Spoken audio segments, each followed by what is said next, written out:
ವಿಜೇಂದ್ರ ಅವರು ಟ್ವೀಟ್ ಮಾಡಿದ್ದು, ಅದಾದಮೇಲೆ ಮುಖ್ಯಮಂತ್ರಿಯವರು ಪ್ರತಿಕ್ರಿಯೆ ಕೊಟ್ಟಿದ್ದು, ಇದೆಲ್ಲವೂ ಕೂಡ ನೋಡಿದ್ವಿ. ಯಾಕಂದರೆ ವಿಜೇಂದ್ರ ಸುದೀರ್ಘವಾಗಿ ಟ್ವೀಟ್ ಮಾಡಿದ್ದಾರೆ.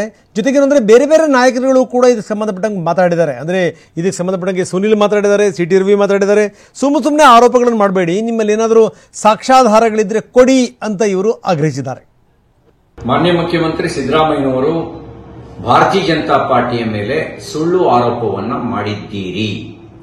ನೀವು ಹೇಳಿದಿರಿ ಭಾರತೀಯ ಜನತಾ ಪಾರ್ಟಿ 50 ಕೋಟಿ ಕೊಟ್ಟು ಶಾಸಕರನ್ನ ಖರೀದಿ ಮಾಡ್ಲಿಕ್ಕೆ ಹೊರಟಿದೆ ಅಂತ ಹೇಳಿ. ನಾನು ನಿಮ್ಮನ್ನು ಕೇಳಕ್ ಬಯಸ್ತೀನಿ, ನಿಮ್ ಪಾರ್ಟಿ ಶಾಸಕರು ಅಷ್ಟೊಂದು ದುರ್ಬಲರ? ನಿಮ್ ಪಾರ್ಟಿ ಶಾಸಕರು ಈ ಖರೀದಿ ಮಾಡ್ಲಿಕ್ಕೆ ಕುದುರೆನೋ ಕತ್ತೆನೋ ದನನೋ?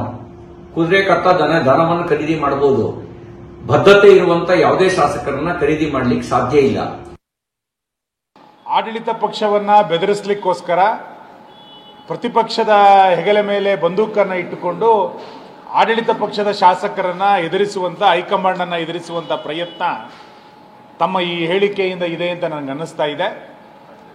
ಮೂಡ ಹಗರಣದಲ್ಲಿ, ವಾಲ್ಮೀಕಿ ಹಗರಣದಲ್ಲಿ ಶಾಸಕರ ನಡುವೆ ಇರುವಂತಹ ದೊಡ್ಡ ಪ್ರಮಾಣದ ಅಸಮಾಧಾನಗಳು ಸ್ಫೋಟಗೊಳ್ಳುತ್ತೆ. ತನ್ನ ಕುರ್ಚಿಗೆ ಅಪಾಯ ಇದೆ ಎನ್ನುವಂಥದ್ದನ್ನ ಅರ್ಥ ಮಾಡಿಕೊಂಡು ಪರೋಕ್ಷವಾಗಿ ತಮ್ಮ ಶಾಸಕರನ್ನ ಹಿಡಿದಿಟ್ಕೊಳ್ಳಿಕ್ಕೆ ಈ ರೀತಿ 50 ಕೋಟಿ ಆಫರ್ಗಳನ್ನ ಪರೋಕ್ಷವಾಗಿ ತಮ್ಮ ಶಾಸಕರ ಮೇಲೆ ಹೇಳ್ತಾ ಇದ್ದಾರೆ ಅಂತೇಳಿ ನನಗೆ ಅನ್ನಿಸ್ಲಿಕ್ಕೆ ಪ್ರಾರಂಭ ಆಗಿದೆ.